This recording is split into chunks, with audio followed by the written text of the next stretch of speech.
चलिए, आज हम लोग बात करने वाले हैं लूप कंट्रोल इंस्ट्रक्शंस की।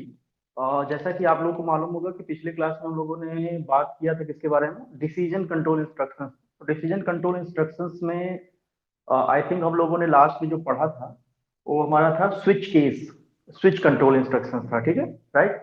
और उसमें कुछ क्वेश्चंस भी दिए गए थे आप लोगों को, उसमें उसमें आप लोगों ने किया भी था। और शायद एक दो क्वेश्चन था, तो आप लोग उसको करके भेज दीजिएगा। तो जिस तरह से स्विच केस के प्रोग्राम बताए गए थे उसी तरह से प्रोग्राम जनरली हम लोग करने होंगे, और उसमें कोई बहुत बड़ा स्विच केस के प्रोग्राम आते नहीं हैं। मतलब इतना टिपिकल नहीं आता है कि आप स्विच केस के प्रोग्राम को आसानी से कर ना पाए, बहुत आसान आते हैं।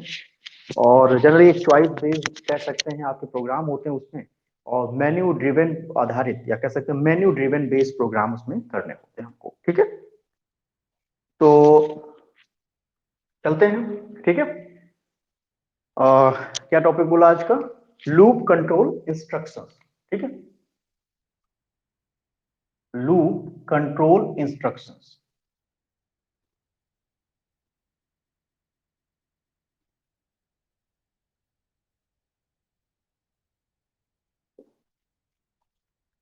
तो आज का टॉपिक है लूप कंट्रोल इंस्ट्रक्शंस। अब देखिए, लूप शब्द बहुत कॉमन है, जहां तक मुझे मालूम है कि आपने हम लोगों ने इस लूप शब्द को बहुत बार सुना है। आई थिंक जब हम लोग हाई स्कूल इंटरमीडिएट में पढ़ रहे थे तब भी हम लोगों ने लूपिंग शब्द का यूज बार बार सुना था, या कई बार हम लोगों ने इस लूप को किसी अनदर शब्द के साथ ज्वाइंट, मतलब उसके साथ ज्वाइंट होकर के आता है, जैसे हाइपर लूप, ऐसे करके तमाम सारे हमने टर्म सुने होंगे जिनके साथ लूप शब्द इन्वॉल्व था।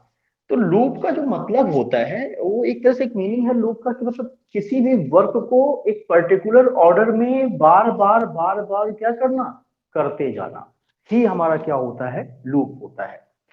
अभी तक के आपने जितने भी प्रोग्राम किए और डिसीजन कंट्रोल इंस्ट्रक्शंस तक, चाहे बेसिक प्रोग्राम रहे हों चाहे डिसीजन कंट्रोल इंस्ट्रक्शंस रहा हो, अभी तक हमने जितना भी प्रोग्राम किया उन सभी प्रोग्राम में हमने देखा कि हमारा जो प्रोग्राम का एग्जीक्यूशन था वो सिर्फ और सिर्फ एक बार था। मतलब जब हम प्रोग्राम को रन कराते हैं तो हमारा प्रोग्राम सिर्फ और सिर्फ एक बार ही क्या होता था, एग्जीक्यूट होता था। दोबारा मुझे नए इनपुट देने के लिए दोबारा आपको फिर से क्या करना पड़ता होगा, या क्या करना पड़ता था, रन कराना पड़ता था। अब उसी का सॉल्यूशन आपका क्या है, लूप है। मतलब अगर आप चाहते हैं कि कोई भी वैल्यू आप 5 बार दे सके, 5 बार आपको जोड़ दे, तो भाई आपका सॉल्यूशन लूप कंट्रोल इंस्ट्रक्शन।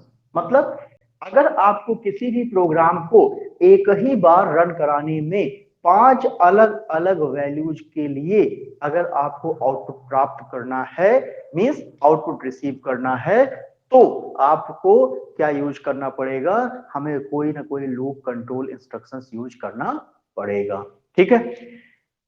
और भी कई सारी बातें हैं, जैसे हमने बोला आपसे कि आप एक प्रोग्राम लिखिए जहां पर 1 से लेकर के 100 तक की संख्या को प्रिंट कराना है, तो भाई लूप है। 1 से लेकर के 100 तक की संख्या को क्या करना है, प्रिंट कराना है। अब 1 से लेकर के 100 तक की संख्या को प्रिंट कराने का मतलब, अगर आप ऑर्डिनरी प्रोग्राम कर रहे हैं तो आप क्या करेंगे, आप लिखो 1 से लेकर के 100 तक की गिनती, percent D percent D percent D percent D लिख के चले जाए। अगर आप उसको लिखने से बचना चाहते हैं तो वहां पर सिर्फ दो, सिर्फ उसका एक सॉल्यूशन है, क्या, सिर्फ आपको दो वैल्यू लिखनी पड़ेगी, एक तो स्टार्ट एक तो अंत। बीच के काम ऑटोमेटिकली आपके कर देगा कौन, लूप। मतलब जिस स्टेटमेंट को, फिर से बोल रहे हैं, जिन स्टेटमेंट्स को हमें बार बार नंबर ऑफ टाइम्स क्या करना हो, एग्जीक्यूट कराना हो, जिन स्टेटमेंट्स को, फिर से बोल रहे हैं, ध्यान से सुनिएगा, जिन स्टेटमेंट को बार बार हमें क्या करना हो, रिपीट कराना हो या बार बार एग्जीक्यूट कराना हो, उन स्टेटमेंट्स को आप लूप के अंदर रखेंगे, ठीक। तो पहली चीज, लूप कंट्रोल इंस्ट्रक्शंस का जो मीनिंग था, जो ये 3 शब्द जो आपके सामने लिखे थे, इसका मीनिंग था कि जो इंस्ट्रक्शंस होंगे वह एक साइक्लिक ऑर्डर में, या कह सकते हैं बार बार रिपीटिंग ऑर्डर में क्या होंगे, आपके एग्जीक्यूट होंगे। इसलिए इसे क्या बोला गया, लूप कंट्रोल इंस्ट्रक्शंस बोला गया, करेक्ट। अब इसके बाद आपका क्या है, अब इसके बाद हम एक करते हैं कि आखिर लूप कितने टाइप के होते हैं, लूप आपके कितने तरह के होते हैं। तो लूप आपके कम से कम कितने तरह के होते हैं, लूप आपके 3 तरह के होते हैं। कितने?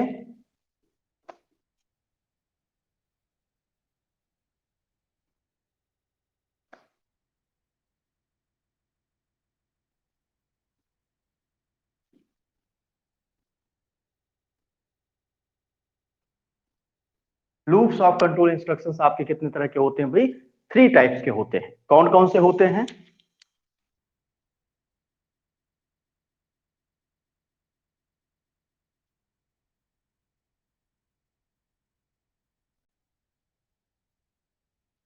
यूजिंग फॉर लूप, यूजिंग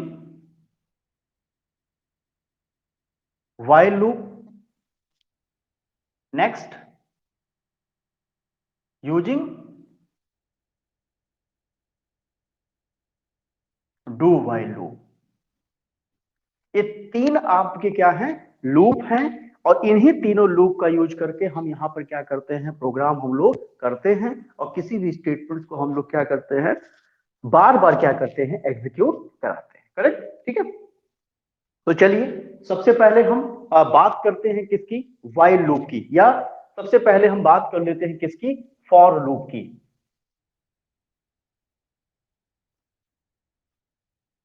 दिख रहा है ना? नंबर 1 हम बात करते हैं किसकी, फॉर लूप की, कि आखिर फॉर लूप में किस तरह से प्रोग्राम कैसे क्या किए जाते हैं। ठीक, या फॉर लूप हमारा किस तरह से काम करता है उसको हम देख लेते हैं।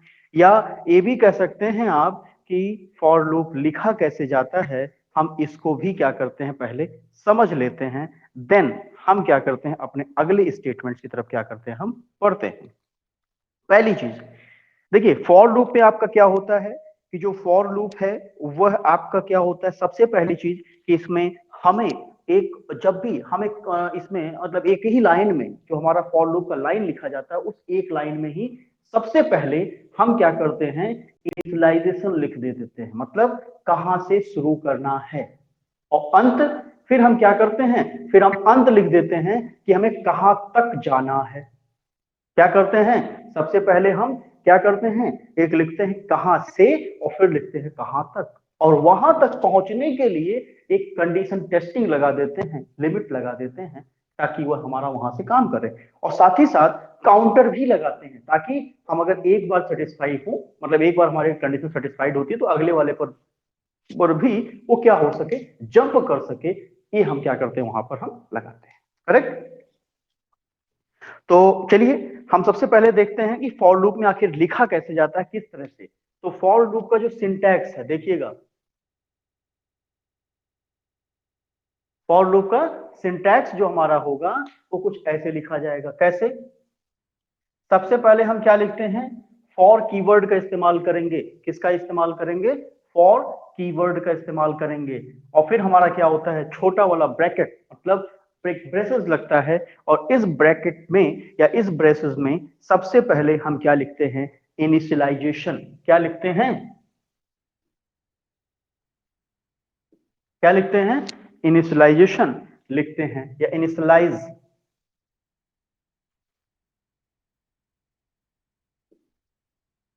काउंटर। क्या लिखते हैं, इनिशियलाइज काउंटर, मतलब कहां से गिनना है, उस गिनने वाले पॉइंट की शुरुआत हम क्या करते हैं, यहां से लिखते हैं।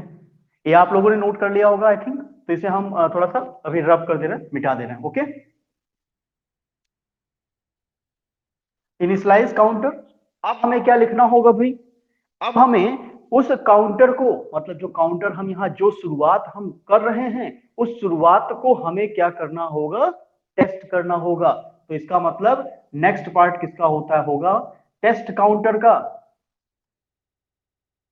किसका हुआ, टेस्ट काउंटर का। मतलब हमने यहां पे क्या किया, काउंटर को इनिशियलाइज किया, काउंटर को टेस्ट किया।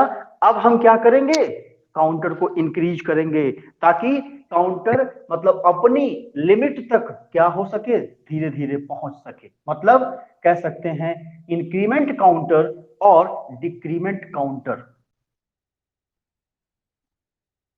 ठीक, ये हमारा हो गया। क्या लिखा पहले? फॉर लिखा, काउंटर को इनिशियलाइज किया, टेस्ट काउंटर किया, इंक्रीमेंट काउंटर किया, ठीक है। अब इसके बाद इसकी एक बॉडी होती है, ठीक, ये बॉडी हम ओपन करते हैं और इस बॉडी के अंदर क्या करते हैं, नंबर ऑफ स्टेटमेंट्स हम क्या करते हैं, लिख देते हैं। और यहां पे आपको उन स्टेटमेंट्स को लिखना होगा। इस एरिया में हम उन स्टेटमेंट्स को लिखेंगे जिन स्टेटमेंट्स को हमें बार बार क्या करना होगा, एग्जीक्यूट कराना होगा, या उन स्टेटमेंट्स को लिखेंगे जिन स्टेटमेंट्स को हमें नंबर ऑफ टाइम्स क्या करना होगा, एग्जीक्यूट करना। Okay, correct? आगे समझ में? अब इसके बाद हम क्या करते हैं,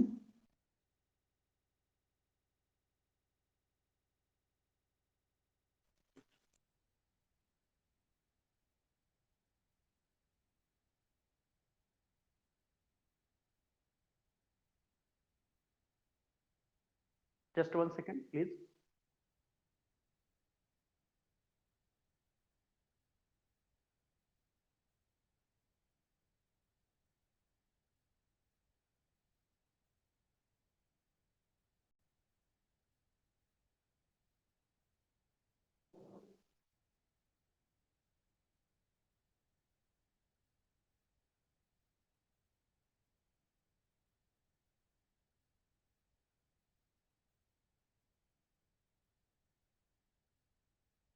हाँ, चलिए, तो ये हमारा क्या हो गया, फॉर इनिशियलाइज हमने लिखा कि हमें इसी ऑर्डर में हम लोगों को क्या करना है, अपने प्रोग्राम में इसका एग्जाम्पल के तौर पे क्या करना है, हमको यूज करना है। चलिए, हम अब थोड़ा सा इसका एग्जाम्पल भी देख लेते हैं, ठीक है। इसी बिहाफ पर हम इधर कैसे प्रोग्राम में हम लोग लिखेंगे इसको भी हम देख लेते हैं। अभी केवल इतने का ही बता रहे हैं, पूरा प्रोग्राम हम लोग डिस्कस कर रहे हैं। तो देखिएगा, मान लिया कि आपका जो काउंटर है, जो काउंटर वेरिएबल है, वो क्या है आपका, कुछ भी मान लें, हम आई मान ले रहे हैं। हमारा जो काउंटर वेरिएबल है क्या है, आई है। आई, ठीक है, अब चलो इतना ही रहने देते हैं, बाकी अभी चीजें हम प्रोग्राम में ही बात करेंगे फिलहाल। तो हमारा जो काउंटर है वो क्या है, आई है, और उसी के अकॉर्डिंग हम काम कर दे रहे हैं, ठीक, लिख ले रहे हैं। हमें सबसे पहले क्या लिखना होगा, फॉर लिखा। सबसे पहले हमें क्या करना, हमने क्या किया, सबसे पहले हमने फॉर कीवर्ड का इस्तेमाल किया, करेक्ट। अब हमें क्या करना है, इनिशियलाइज काउंटर। तो हमने काउंटर वेरिएबल का नाम क्या माना है, आई माना है, तो काउंटर को क्या कर दे रहे हैं, इनिशियलाइज कर दे रहे हैं। काउंटर को इनिशियलाइज किससे कर रहे हैं, अब आपकी मर्जी, 0 से स्टार्ट करना है कि 1 से स्टार्ट करना है, आप चॉइस, आप क्या करो, आप डिसाइड कर लो। मान लिया कि काउंटर को हम कहां से स्टार्ट कर रहे हैं, आई बराबर 1 से। दैट मींस अगर आप आई इक्वल टू या समथिंग इक्वल टू समथिंग करते हैं, इट मींस कि आप उसको एक शुरुआत दे रहे हैं। कर दिया, पहला काम हो गया। क्या बोला, test counter, it means condition लिखनी है, तो हमें आपको डिसाइड करना पड़ेगा कि हमें कहां तक ले जाना है, या हमें कितने नंबर ऑफ टाइम्स क्या करना, उसे एग्जीक्यूट कराना है। ये चीज हमें आपको क्या करना पड़ेगा, डिसाइड करना पड़ेगा, ठीक है। तो क्या करना है भाई, कितनी बार आप प्रोग्राम को, मतलब इस बॉडी के अंदर जो स्टेटमेंट लिखे हैं, उन स्टेटमेंट्स को कितनी बार आप प्रिंट कराना चाहते हो, कितनी बार आप चलाना चाहते हो, ये आप डिसाइड कर लो। मैंने मान लिया कि हम, कि जो यहाँ पे स्टेटमेंट को हम कितनी बार एग्जीक्यूट कराना चाहते हैं, 5 टाइम्स कम से कम क्या करना चाहते हैं, एग्जीक्यूट कराना चाहते हैं। तो हम कंडीशन लिख रहे हैं कि आई क्या हो, आई की जो वैल्यू हो इज ग्रेटर देन, सॉरी, आई की जो वैल्यू हो इज लेस देन और इक्वल टू किसके, 5 के। 5 के मतलब आई आपका कहां से स्टार्ट होगा, 1 से। क्या बोला गया, जैसे यहां से, जैसे जब इनिशियलाइजेशन उसको मिल जाता है तो वह किसके पास जाता है, इस काउंटर के बाद। अगर यह कंडीशन सही होगी तो वह इसको एक बार एग्जीक्यूट करा देगा, और फिर इंक्रीमेंट पे जाएगा और बढ़ा करके फिर आगे ले आएगा। अब इंक्रीमेंट में क्या, इंक्रीमेंट को हम ऐसा लिख सकते हैं, ऐसे भी लिख सकते हैं और ऐसे भी लिख सकते हैं, ठीक। जनरली दो चीजें हैं और इन दोनों को अलग अलग नाम दिया जाता है। फिलहाल ये इंक्रीमेंट ऑपरेटर और डिक्रीमेंट ऑपरेटर की बात हमें थोड़ा सा अलग से चैप्टर में डिटेल से करेंगे, कैसे इनकी इनिशियलाइजेशन, कैसे इनकी वैल्यू वगैरह आती है। लेकिन फिलहाल अभी समझ लीजिएगा कि आई, ये आपका होता है क्या, पोस्ट इंक्रीमेंट। क्या होता है, पोस्ट, और इसे क्या बोलते हैं हम, प्री इंक्रीमेंट। ठीक है, पोस्ट इंक्रीमेंट, प्री इंक्रीमेंट, दोनों में आई प्लस प्लस का मतलब जो एक्सप्रेशन इसका होता है, ये होता है कि आई बराबर आई प्लस वन। मतलब आई की वैल्यू में एक का क्या करना, इंक्रीमेंट करना। अगर दो बार प्लस लगा हुआ है, इट मींस आई की वैल्यू में एक का क्या होगा, इंक्रीज होगा। अगर आपने सी प्लस प्लस लिखा, इसका मतलब जो सी की करंट वैल्यू होगी उसमें अगली बार एक इंक्रीज होकर के क्या होगा, आपका आ जाएगा। तो हम यहां पे क्या लगा दे रहे हैं, आई प्लस प्लस। करेक्ट। अब मैंने मान लिया कि यहां पे एक आपका किसी का एक का नाम लिख दिया, या इंस्टीट्यूट का ही नाम लिख दे रहा है, क्या, कैश। ठीक। जब हम इस प्रोग्राम को रन कराएंगे, एक टुकड़ा है, एक प्रोग्राम का छोटा सा टुकड़ा है, लेकिन इसका एग्जीक्यूशन हम समझ लेते हैं कि जब हम इसे रन कराएंगे तो क्या होगा भाई, आई बराबर कितना दिया गया है, वन। आई बराबर कितना दिया गया है, वन। तो आई बराबर वन का मतलब क्या होगा आपका, आई बराबर वन है, इसका मतलब ये यहां पर आएगा। तो वन, आई की जगह पे वन आया, तो क्या एक आपका पांच से छोटा है या बड़ा है। मतलब यहां क्या कह रहा है कि अगर ये कंडीशन आपकी सेटिस्फाई होगी, या कंडीशन अगर आपकी सेटिस्फाइड होगी, तो हम यह वाला स्टेटमेंट क्या करेंगे, हम लोग एग्जीक्यूट कराएंगे। अदरवाइज हम स्टेटमेंट को एग्जीक्यूट नहीं कराएंगे। आई बराबर वन यहां आया, one is less than equal to five, मतलब एक पांच से छोटा है या बड़ा है। हाँ भाई, छोटा भी है, छोटा है लेकिन बराबर नहीं है, अर्थात या इट मींस कह सकते हैं ये कंडीशन एक बार के लिए आपकी क्या हो गई, ट्रू हो गई। और जब एक बार के लिए आपका ट्रू हो गया, तो आपका यहां पे क्या हो जाएगा, ये लाइन आपकी क्या होगी, एक बार आपके आउटपुट स्क्रीन में क्या होगा, आ जाएगा। एक बार आपका कैश आ गया। करेक्ट। अब इसके बाद क्या करेगा, हमने क्या कहा था कि अगर कंडीशन सेटिस्फाइड होगी, अगर कंडीशन सेटिस्फाइड होगी, तो वह नीचे लिखे हुए बॉडी में जो स्टेटमेंट्स होंगे उनको एक बार एग्जीक्यूट करा देगा। ठीक। इसके बाद फिर आगे बढ़ेगा। अब आई प्लस प्लस पे गया, आई प्लस प्लस पे जाने का मतलब आई की वैल्यू कितनी हो गई होगी, वन थी, और वन प्लस वन हुआ। इसका मतलब आई की वैल्यू जब अगले राउंड में आएगा, मतलब पहले राउंड के लिए, फर्स्ट इटरेशन के लिए आई की वैल्यू वन, नेक्स्ट इटरेशन के लिए आई की वैल्यू में इंक्रीमेंट हुआ, और जहां पे आई की नई वैल्यू क्या हो गई, वन प्लस वन, आई की नई वैल्यू क्या होगी हमारी, टू हो गई। फिर आएगा, चक्कर लगाएगा, यहां पे आई की वैल्यू क्या हो गई होगी नेक्स्ट राउंड में, टू हो गई। अब यहां पे फिर चेक करेगा कि क्या दो पांच से कम है, हाँ दो पांच से छोटा है, इसका मतलब फिर दे देगा। ठीक। यही ऑर्डर करते करते तीन पर भी जाएगा, चार पर भी जाएगा, पांच पर भी जाएगा, लेकिन कंडीशन पांच से, कंडीशन वाली लाइन में जो टेस्ट काउंटर है, वहां पांच पांच से छोटा नहीं है, लेकिन दूसरा वाला पार्ट सही है कि पांच पांच के बराबर है। इसका मतलब एक बार और कर दिया। फिर आई की वैल्यू फिर बढ़ेगी, और एक टाइम आएगा कि आई की वैल्यू बढ़ के कितनी हो जाएगी, इंक्रीज होकर के सिक्स।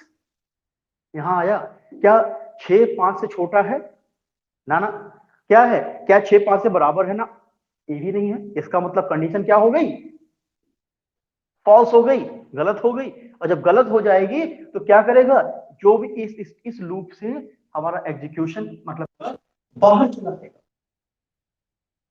क्या होगा, इस लूप से एग्जीक्यूशन हमारा क्या होगा, बाहर चला है। ठीक है, और बाहर आते ही क्या होगा हमारा, तो आपने देखा कि किस तरह से कर रहा है। अगर हमें फॉर लूप यूटिलाइज करना है, तो हमें उन स्टेटमेंट्स को फॉर बॉडी के अंदर रखना होगा जिन स्टेटमेंट्स को हमें नंबर ऑफ टाइम्स क्या करना हो, हम लोगों को एग्जीक्यूट कराना हो। तो हमें प्रिंट ऑफ कैश वाले को एग्जीक्यूट कराना था पांच बार। हमने कंडीशन लिखा, एक क्या किया, एक काउंटर को इनिशियलाइज किया, मतलब एक शुरुआत दिया, और कंडीशन टेस्ट किया कि कहां तक या कैसे पहुंचे। उसके बाद उसको हमने क्या किया, इंक्रीमेंट काउंटर, मतलब उसको हमने इंक्रीज करते गए, और किसके जरिए, आई प्लस प्लस या प्लस प्लस आई। वेरिएबल का नाम आप कुछ भी ले सकते हैं, कोई जरूरी नहीं कि हमेशा आई ही लें, आप डी बी सी अपना नाम वगैरह से कुछ भी लिख सकते हैं, बट तीनों पार्ट में क्या होगा, सिमिलर होना चाहिए। ठीक है, तो इसका हम एक फ्लो चार्ट भी देख लेते हैं। क्या, ये तो हमारा हो गया क्या, सिंटैक्स। ये हमारा एक छोटा सा क्या हो गया, इसका एक एग्जाम्पल हो गया। विदाउट पूरा एक कंप्लीट प्रोग्राम नहीं, बस एग्जांपल है कैसे अप्लाई करेंगे। अब हमारा क्या हो जाता है, एक फ्लो चार्ट।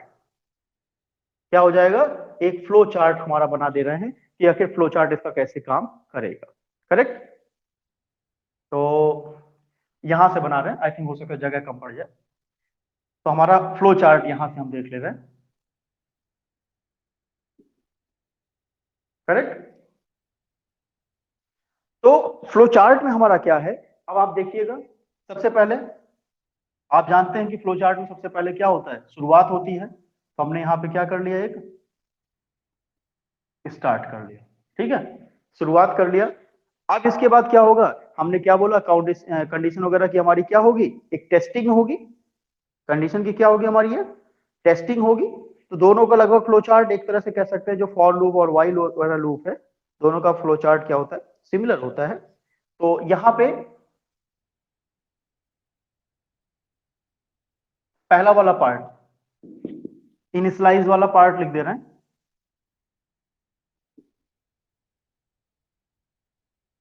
इनिशियलाइज कर दिया मैंने।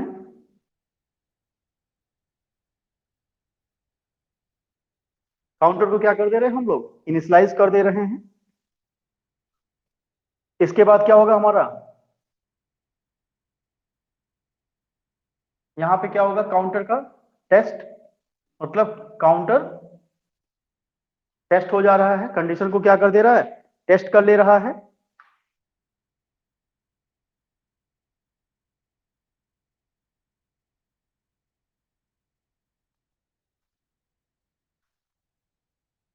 काउंटर को, कंडीशन को क्या कर रहा है, टेस्ट कर रहा है। ठीक है।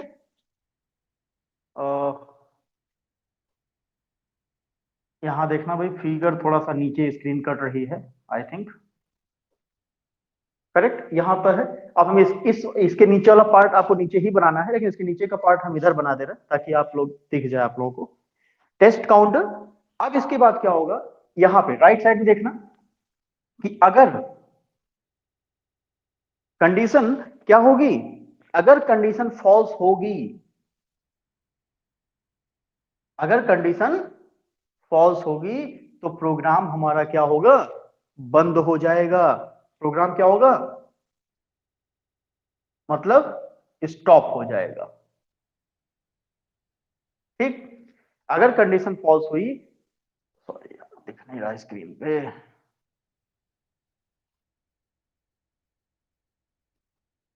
अगर कंडीशन फॉल्स हो गया तो प्रोग्राम हमारा क्या होगा, स्टॉप हो जाएगा, मतलब बंद हो जाएगा। यहां पे आपका स्टॉप लिखा गया है। करेक्ट। और अगर कंडीशन क्या हुई,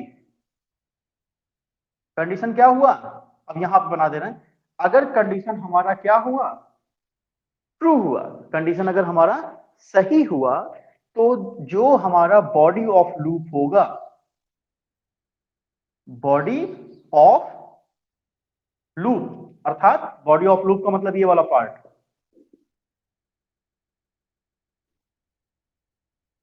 ठीक, जो बॉडी ऑफ लूप होगा वो हमारा क्या होगा, एग्जीक्यूट हो जाएगा। ठीक। और एग्जीक्यूट होने के बाद इंक्रीमेंट होगा, इंक्रीमेंट होगा, और इंक्रीमेंट जैसे होता जाएगा,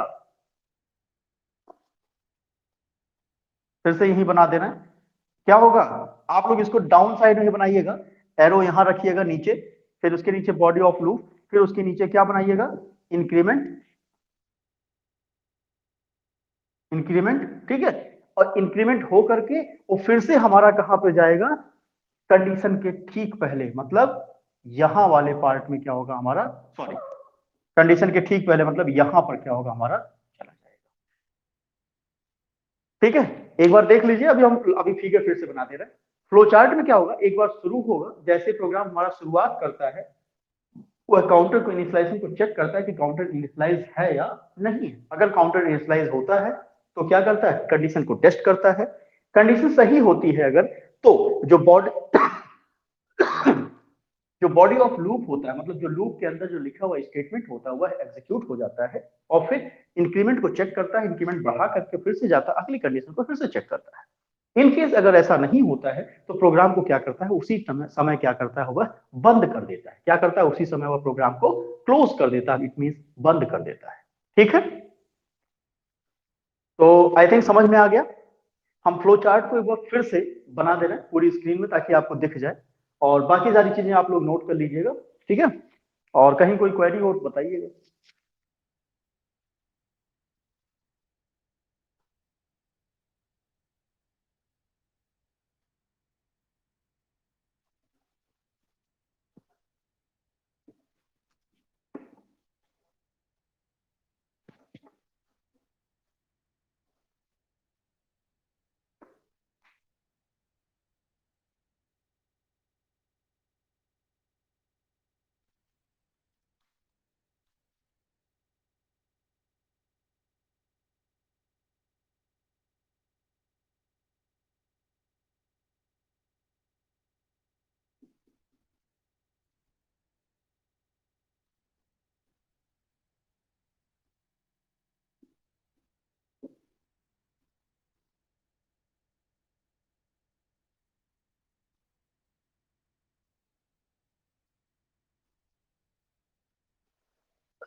ठीक है, ठीक है। तो कुछ इस तरह से आपके क्या करता है, आपका फॉर लूप का जो पैटर्न होता है कुछ इस तरह से क्या करता है, काम करता है। तो फॉर लूप में आपने देखा इनिशियलाइज हुआ, काउंटर हुआ, इंक्रीमेंट हुआ कुछ, और इसका फ्लो चार्ट इस तरह से कि वहां से कोई वैल्यू दी, समथिंग ऐसे ऐसे करके करा, और जब तक ये इंक्रीमेंट आपका यहाँ पे सेटिस्फाइड होता रहे तब तक ये बॉडी ऑफ लूप एग्जीक्यूट होता रहेगा। और जैसे सेटिस्फेक्शन उसका जो कंडीशन है वो सेटिस्फाइड होना बंद कर देगी, वैसे ही क्या होगा, हमारा प्रोग्राम रुक जाएगा, मतलब बंद हो जाएगा। ठीक है, नोट कर लीजिए आप लोग।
तो चलिए, आज के लिए इतना ही काफी है। ठीक है, तो आप लोग इसको थोड़ा सा भी खाली एक बार रिवाइज करके एक बार देख लीजिएगा, समझ लीजिएगा। अभी कोई मैंने कोई प्रोग्राम और कोई एग्जांपल नहीं बताया, खाली एक छोटा सा ये इतना खाली आपको समझाने की कोशिश की है कि लूप में जो आपका फॉर लूप है वो कैसे लिखा जाएगा, कैसे काम करता है, और किस तरह से उसका लूप या फ्लो चार्ट वगैरह कैसे आपका बनता है। ठीक है, बाकी कल के लिए जो होगा हम वाइल लूप भी बताएंगे, डू वाइल लूप भी बताएंगे, देन तीनों पहले कंपैरिजन करा देते हैं, देन हम फिर प्रोग्राम बताना इस पर शुरू करेंगे। ठीक है, आई होप आप लोग कल सभी लोग रहेंगे। ठीक है, चलिए, बाय बाय।